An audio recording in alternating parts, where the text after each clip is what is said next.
하나님이 우리에게 주시는 하나님의 시선. 제가 이걸 준비하면서 이 말을 아냐고 많은 랩런트들한테 물어봤습니다. 자, 아는 사람 한번 손 들어봅시다. 아무도 없어요. 제가 제보자한테 이 얘기를 들었거든요. 요즘 아이들이 많이 쓰는 용어다. 그래가지고 제가 좀 이렇게 알아보고 물어봤는데, 우리 임원들이랑 우리 또 대청 다 물어봤는데 아무도 모르는 거야. 그래가지고 아니 유행하는 말이라며 이런 생각을 했는데, 이 말 뜻이 되게 좀 의미가 있어가지고 그래도 같이 이제 우리가 가지고 얘기를 좀 나누려고 하는데, 갓생 이 뜻입니다. 하나님 할 때 갓이고요, 인생 할 때 생자예요. 그러니까 갓생을 산다, 갓생하다 이런 표현으로 이제 쓰는데, 처음에 제가 이 말 뜻을 모르고 갓생이라는 게 무슨 뜻일까라고 생각을 했을 때, 제가 생각하는 갓생이 약간 너무 좀 세속적이더라고. 이거를 얘기해 준 사람이 갓생이 무슨 뜻인 것 같아 라고 물어봤을 때, 금수저들의 삶을 갓생이라고 하나? 저 이제 그렇게 생각을 했거든요. 여러분은 갓생이라고 하면은 어떠한 생각이 드시나요? 갓 태어났다. 그러네요. 그런 표현 방법도 있을 수가 있고요. 이제 갓생에 대해서 이제 이야기를 해드리면, 처음에 시작된 것은 이제 한 온라인 커뮤니티에서 시작된 용어예요. 그러니까 온라인 커뮤니티에서 맨날 거기서 이제 사람들이 인터넷으로 맨날 이것만 이렇게 하고 있으니까 우리가 이제 조금 갓생하자, 우리의 삶을 성실하게 살아가자, 이런 뜻으로 이 말을 한 거예요. 우리가 아침에 일찍 일어나서 밥을 먹고 또 기도 수첩도 하고 학교에 가고 수업을 듣고 저녁에는 집에 와서 또 운동도 하고, 그렇게 하나하나 소소하지만 확실하게 성취를 쌓아가는 것을 갓생이라고 하더라고요. 요즘은 이런 말도 쓰는데, 자꾸 이제 제가 요즘이라고 하면서 여러분들이 모르는 말을 쓰고 있어서 죄송한데, 소확성. 예전에는 소확행이라는 말을 많이 썼어요. 소소하지만 확실한 행복. 이제 무라카미 하루키가 처음에 사용한 말인데, 소소하지만 확실한 행복이라는 말을 많이 썼는데, 소소하지만 확실한 성취에 대해서, 그러니까 계속 이제 우리가 미니멈한 삶을 살기 위해서 노력을 하는 거예요. 내가 뭔가 큰 일을 이루고 싶은 그런 마음도 별로 없고, 작지만 확실한 행복, 작지만 확실한 성취, 이런 것들을 이제 노리고 사는 거예요. 그러니까 제가 항상 이제 여러분들에게 말씀드리고 싶은 게, 열심히 살아라, 치열하게 살아라, 뭔가 얻기 위해서 더 노력해라, 이런 것들을 자꾸 이렇게 얘기하고 있는 게, 나도 모르게 내가 지금 이 MZ 세대와는 다른 그런 가치관을 가지고 살고 있구나, 우리 아이들한테 이런 것들을 요구하고 있구나, 내가 너무 요즘 아이들을 이해하지 못했구나 라는 그런 생각을 했거든요. 그러니까 어른의 입장에서 우리 이제 학생들을 보면, 왜 조금 더 열심히 하지 못할까? 공부를 잘하라는 게 아니고 공부를 열심히 했으면 좋겠는데, 운동을 잘하지 않아도 되니까 운동을 열심히 했으면 좋겠는데, 내가 예배 시간에 막 너무 막 은혜 막 성령 충만해서 막 주여 할렐루야 이렇게 하지 못하더라도, 그 시간에 내가 정말로 집중해서 정말로 하나님을 만났으면 좋겠는데, 우리의 요즘 이제 어린이들, 청소년들은 작지만 하나하나 작은 것을 이제 원하면서 살아가고 있다는 거예요. 그래서 제가 그걸 보면서 두 가지 생각을 했는데요. 하나는 이번 주 핵심에서 나온 말인데, 그릇이에요. 그릇. 우리가 얼마나 큰 그릇을 내가 가지고 있느냐에 따라서 우리의 삶이 풍성해지는 게 있어요. 그러니까 자꾸 작은 그릇 안에서 만족해 가는 거예요. 내가 작은 그릇을 가지고 있으니까 요 그릇이 채워지는 것만으로도 너무 행복해. 이미 충분히 꽉 차 있거든. 그러니까 더 큰 그릇을 가질 필요가 없어요. 이건 제가 이제 지역 감정을 유발하는 건 아니고, 제가 부산에 와서 이런 걸 많이 느꼈어요. 서울이나 좀 더 내가 막 성취를 쫓기 위해서 막 이렇게 앞을 향해 나아가는 그런 이제 사람들과 부산이라는 도시가 너무 안락하고 행복하거든. 서울에서 여러분 집 살려면은 평생 돈 벌어도 못 삽니다. 근데 부산에서 취업해가 대학교 나와서 취업하고 돈을 벌면 집을 사더라고요. 그걸 집을 사고 차도 사고 내가 평생 먹고 사는데 큰 지장이 없는 거예요. 그러니까 이 소소하지만 확실한 행복, 소소하지만 확실한 성취를 찾아가는 미니멈한 삶이 가능한 거예요. 여러분한테 더 뭔가를 더 잘해라 라고 말씀드리는 게 아니고, 이제 우리는 세계복음화를 위해서 나가야 되는 사람들이에요. 지금 내 한 몸 잘 먹고 잘 살기 위해서 사는 게 아니고, 내게 주신 이 생명, 내게 주신 이 하나님의 말씀 가지고 나아가서 더 많은 사람을 살리는 한 사람의 응답을 받기 위해서 우리가 지금 훈련을 받고 있는 거예요. 그래서 여러분들이 지금의 나의 그릇보다 더 큰 그릇을 여러분들이 만드시기를 바랍니다. 내 그릇이 조금만 더 넓어지면 지금은 내가 구원받고 내가 하나님 말씀 따라 살아가는 나의 신분, 권세, 렘넌트라는 것으로 만족하고 살지만, 조금만 큰 그릇을 가지면 내 친구 한 사람, 그 그릇에 한 사람만 더 담아보세요. 한 사람만 더 담으면 여러분 한 사람을 통해서 그 한 사람이 세워지고 또 그 한 사람을 통해서 한 사람이 살아나는, 이게 세계복음화의 가장 기본적인 모델입니다. 그래서 나의 그릇을 조금만 더 키워가는, 그리고 아침부터 말씀을 읽고 그 말씀 속에서 나를 발견하고 그런 갓생을 살았으면 좋겠어요. 제가 어제 누구한테 물어봤어요. 갓생 무슨 뜻인지 아냐 그랬더니, 갓생이요? 갓이 뭐냐 그래서 God 할 때 갓이다 하니까, 아 그러면은 갓이니까 하나님 말씀 따라 살아가는 삶입니까? 이렇게 딱 얘기하더라고.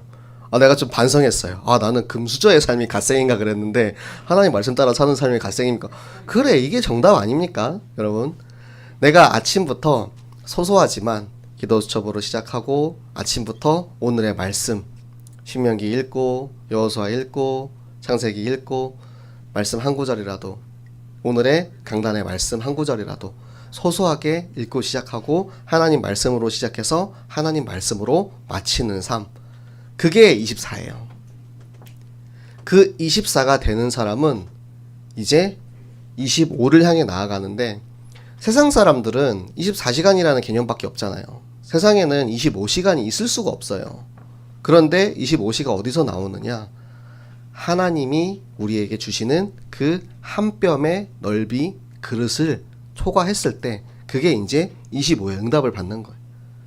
나 하나만을 위해서, 내가 오늘 하루 성공하기 위해서, 내가 오늘 하루 행복하기 위해서 사는 24를 넘어서서 이제는 생명을 살리는, 그 생명에 집중하는 25의 응답을 받고, 그게 이제 오늘도 내일도 모레도 계속해서 지속돼 가서 그게 끝까지, 땅 끝까지, 예수님 다시 오실 때까지 이르는 게 영혼의 응답입니다. 여러분들 오늘부터 갓생 하시기 바랍니다. 네, 여러분 오늘 우리가 오늘의 본문 말씀, 되게 짧은 말씀 한 구절이었어요. 그 말씀 한 구절에 지금까지 우리가 인도받았던 사사기의 새 사사들이 다 나오는데요. 사사기의 사이클은 항상 가나안부터 시작을 합니다. 영적인 문제들이 생기죠. 지금까지 나왔던 수많은 가나안들, 여부스 족속의 철병거에 쫄아가지고 삼림에 올라가지 못하죠. 그리고 또 누구 있습니까? 므낫세, 그리고 최근에는 이제 모압의 에글론, 이렇게 계속해서 시작되는 게 뭐냐? 하나님께서는 이들을 통해서 하나님을 잊고 하나님을 망각하고 말씀을 듣지 않고 따라가는 이스라엘 민족들을 심판하시는 거예요. 이 심판을 받고 있을 때 등장하는 게 바로 한 사람. 하나님께서 이때 한 사람 사사를 세우셔서 이 한 사람을 통해서, 누굽니까? 온니엘, 에훗, 그리고 오늘 나온 삼갈, 이 한 사람을 통하여서 이 죽어가는 이스라엘 민족이 하나님 앞에 울며 부르짖으며 기도할 때 하나님께서 이 민족을 구원해 주시는 거예요. 이 사이클이 계속해서 돌고 있어요. 그러면 삼갈은 어떠한 사람이었냐? 오늘 본문 말씀에 보면 나오지만 소 모는 막대기예요. 그러니까 소를 몰면 뭘 합니까? 소를 몰아서 밭을 가는 거죠. 소를 몰아서 밭을 가는데, 그러면 삼갈은 이제 농부잖아요. 성경에 보면 우리가 아는 그런 뛰어난, 예를 들어서 바울처럼 뛰어난 학자도 있었고, 모세처럼 왕자도 있었고, 여러 가지 이제 뛰어난 직업과 그런 인물들도 있었지만, 하나님께서는 또 이런 농부 삼갈을 사용하시고, 또 유명한 농부가 한 명 있습니다. 갑절에 영감을 주세요 했던 엘리사. 엘리야가, 하나님께서 엘리야한테 그러거든요. 야, 가서 저 엘리사를 세워라. 너 제자로 세워. 라고 했을 때 엘리야가 가서 엘리사한테 가자. 나랑 같이 가자. 하나님께서 너를 부르셨다. 그때 엘리사가 자기가 가지고 있던 소와 그 쟁기, 그 모든 농기구들을 다 버려두고 엘리야를 따라갔어요. 그 엘리사. 그리고 성경에 나오는 어부 누가 있습니까? 베드로. 그쵸? 예수님께서 나를 따라와라. 내가 너를 사람 낳는 어부가 되게 하겠다. 라고 했을 때 그물을 버려두고 바로 예수님을 따라갔죠. 그리고 우리 유명한 다윗은 직업이 뭐였습니까? 양치기였죠. 목동이었어요. 목동. 이들을 통해서 하나님은 이 소외되고 특별히 뛰어나지 않은 직업을 가진 이들을 통해서 하나님의 일을 이루시는데요. 자, 우리 삼갈은 어떠한 도구를 사용했냐? 소모는 막대기가 삼갈에게 있었고요. 그럼 어부 베드로는 어떠한 도구를 썼냐? 베드로에게는 그물이 있었죠. 예수님이 승천하시고 나서 예수님이 또 죽고 그 3일 만에 부활하셨잖아요. 그 사이에 베드로는 그새 이제 가가지고 그물을 던지죠. 그러니까 이들에게는 이게 삶이에요. 이게 삶. 그리고 양치기, 다윗에게는 다윗의 물 맷돌이 있었죠. 자, 이것들이 의미하는 게 뭐냐면, 이 막대기들, 이 도구들이 의미하는 게 뭐냐면, 내가 가장 잘 쓸 수 있는, 내 손에 익어서 무엇보다 가장 잘 쓸 수 있는 것을 이 도구라고 하는 거예요. 이게 에웃에게는 좌우에 날선 검이었고요. 그리고 사사 삼손에게는 나귀 턱뼈를 가지고, 그러니까 하나님께서 사용하시는 성경의 인물들은 뭔가 대단한 도구, 기관총을 가지고, 뛰어난 엑스칼리버 같은 보검을 가지고 막 싸운 게 아니고, 내 손에 가장 익숙한 도구, 그걸 가지고 하나님의 일을 했어요. 그렇기 때문에 막대기와 그물, 이 물맷돌을 가지고 하나님의 일에 쓰임 받은 겁니다. 그러면 이제는 우리가 해야 될 것이 무엇이냐? 나의 막대기를 찾는 거예요. 내가 가장 잘 쓸 수 있는 게 무엇인지 여러분도 생각해 보세요. 나는 내가 발을 너무 잘 써. 내 가장 좋은 도구는 발이야. 내 가장 좋은 도구는 나의 펜이야. 내 가장 좋은 도구는 내가 할 수 있는, 선포할 수 있는 나의 입술 또는 나의 머리가 될 수도 있고요. 여러 가지 기능들을 다 가지고 있어요. 우리 하나님 말씀 함께 보도록 합시다. 시편 78편 72편 72절, 시편 78편 72절의 말씀 우리 같이 보도록 하겠습니다. 너무나도 유명한 말씀이라 여러분 딱 보면은 바로 아실 거예요. 시편 78편 72절의 말씀.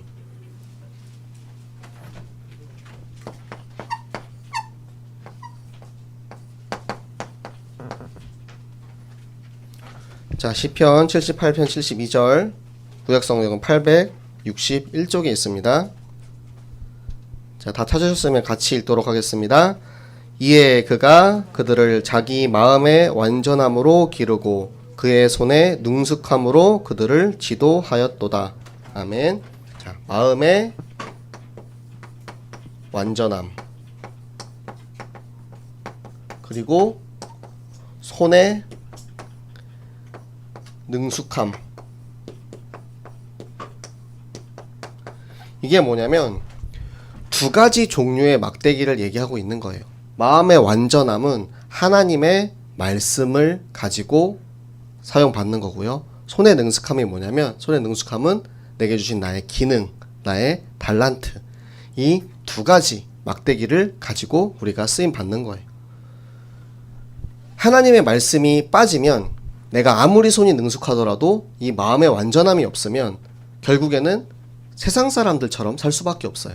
그렇기 때문에 우리가 먼저 마음의 완전함을 가지고 하나님의 말씀을 가지고 좌우의 날성검을 가지고 하나님이 내게 주시는 나의 달란트, 나의 도구, 나의 기능을 가지고 하나님이 나에게 맡기신 블레셋 600명을 살리는 거예요. 성경에는 죽였다라고 써있죠. 근데 왜 살렸다라고 말을 하느냐? 이 영혼들을 쳐 죽이는 것이, 블레셋 600명을 쳐 죽이는 게 더 많은 600명 이상의 10,000명의 영혼을 살릴 수 있는 길이 되는 겁니다. 여러분들이 나의 막대기를 내가 다 가지고 있으면 하나님이 살릴 사람을 붙여주십니다. 그게 하나님의 계획이고요. 그게 하나님의 방법입니다. 때로는 이것을 준비하는 과정이 사람들이 보기에 되게 저 뭐 하는 거야?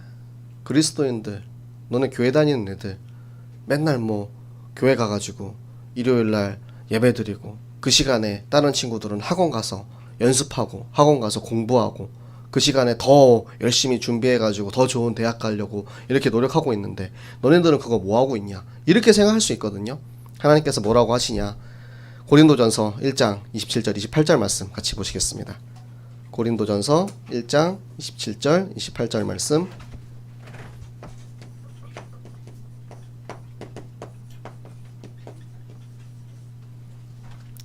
고린도전서 1장 27절 28절의 말씀, 우리 신약성경 264쪽에 있습니다. 고린도전서 1장 27절 28절의 말씀, 네, 우리 한 목소리로 같이 읽도록 하겠습니다. 그러나 하나님께서 세상에 미련한 것들을 택하사 지혜 있는 자들을 부끄럽게 하려 하시고 세상에 약한 것들을 택하사 강한 것들을 부끄럽게 하려 하시며 하나님께서 세상에 천한 것들과 멸시받는 것들과 없는 것들을 택하사 있는 것들을 폐하려 하시나니. 아멘. 하나님께서 선택하시는 건 뭐냐면 세상 사람들이 말하는 미련한 것, 세상 사람들이 말하는 지혜 있지 않은 것을 하나님께서 선택하시는 거예요. 천한 것을 선택하시는 거예요. 세상 사람들이 농부나 어부나 그리고 목동, 그들을 보면서 아, 저 사람 너무 대단해, 내가 저 사람처럼 되고 싶다, 이런 말 하지 않겠죠. 하지만 세상 사람들의 관점에서는 그게 미련해 보이는 것이지만 하나님께서 그들을 들어 사용하실 때, 그때 우리가 찬양한 것처럼 주의 백성이 일어나는 거예요. 하나님이 일어나게 하시는 거예요. 우리가 맨날 이제 주저앉아가지고 나는 할 수 없어요, 나는 부족해요, 나는 능력이 없어요, 이럴 때 하나님께서 우리를 이렇게 세워주시면 내가 농부여도, 내가 학생이어도, 내가 힘이 없어도, 내가 왼손잡이여도, 내가 아무것도 할 수 없는 부족한 존재일지라도 하나님께서 나를 통해서 하나님의 계획을 이루시는 것입니다. 그것을 하나님께서는 절대 주권이라고 하십니다.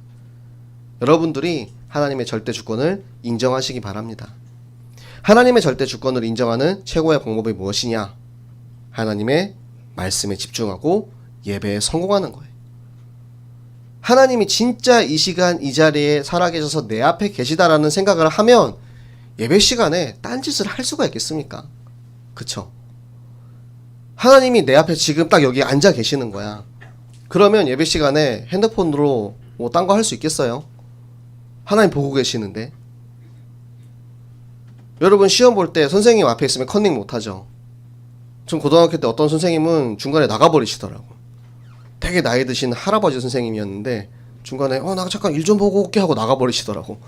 그 시험 우리 반 50명이 전부 100점 맞았거든요. 도덕인가 뭐 어쨌든 되게 중요한 수업은 아니었어요. 선생님도 다 아시죠, 자기 나가면 그렇게 할 거. 뭐 그 와중에도 뭐 꿋꿋이 자기 혼자 뭐 푸는 사람도 있었겠지만 안 보고 있으면 맘대로 하는데 우리가 항상 생각하는 거예요. 코람데오. 하나님 앞에 있다. 내가 지금 하나님 앞에 있다. 내가 지금 드리고 있는 이 예배가 하나님 앞에서 드리는 예배다. 그러면은 고개가 끄떡 내려가다가도 아 그래 하나님이 지켜보고 계시는데 하고 번쩍 고개를 들 수가 있고요. 나도 모르게 핸드폰을 향하는 이 손길, 아 메시지 하고 시계를 보는 이 손길, 이런 것들 다 내려놓게 되는 거예요. 왜? 하나님이 나와 함께하고 계시라는 확신이 있기 때문에. 여러분 하나님이 인정하시기 바랍니다. 예배 성공하시기 바랍니다. 말씀을 확실하게 붙잡으시기 바랍니다. 내게 주신 하나님의 말씀을 가지고 성공하는 것이 이걸 찾는 거예요. 제가 요즘 매주 여러분에게 나의 XX, 나의 점점을 계속 얘기를 해요. 나의 나루터, 나의 막대기, 나의 복음, 나의 다섯 손가락, 나의 그리스도, 나의 것을 갖지 못하면, 나의 좌우의 날성검을 들고 있지 못하면 나를 비둔하게 만들고 나를 게으르게 만들고 나를 예배 성공하지 못하게 만드는 그 에글론, 그 마귀에게 질 수밖에 없어요. 그렇기 때문에 여러분들이 이거를 꼭 붙잡으시기 바랍니다. 이거는 내 중심이 아니에요. 하나님이 주신 나의 것이에요. 그러면 여러분들 예배 성공하고 앞으로 여러분의 인생, 여러분이 앞으로 나아갈 길, 비전과 세계 복음화의 모든 그 방향 속에서 하나님 주신 말씀을 반드시 성취하시고 인도하실 줄로 믿습니다.